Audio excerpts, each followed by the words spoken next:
Do you remember the first time you got clean? What was that like for you?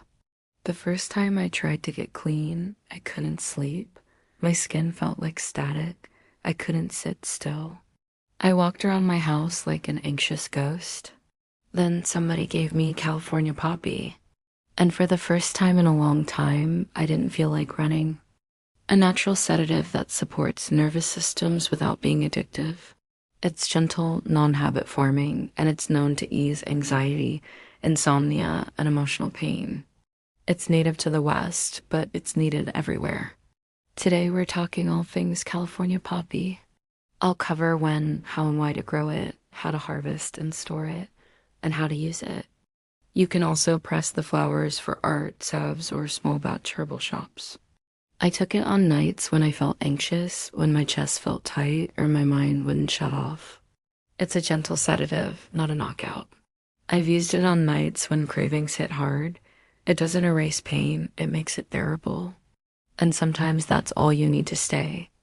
A flower with a purpose is easy to market, especially one that speaks to tired hearts.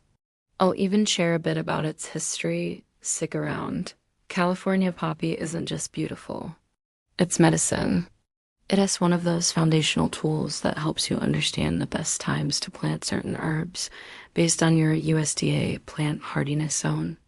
California poppy gave me back my sleep and sometimes my sanity. So if you live in zones 6 to 10, you're going to want to direct sow this beauty in early spring or fall. Well, poppies are annuals, which means they complete their life cycle in 1 year.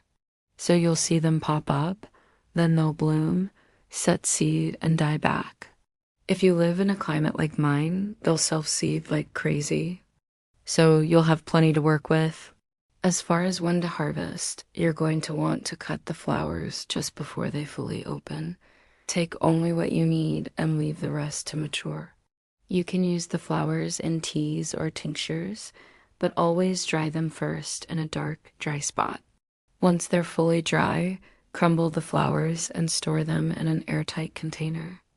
Label and store them like they're sacred because they are. It needs full sun and cooler tongue to germinate.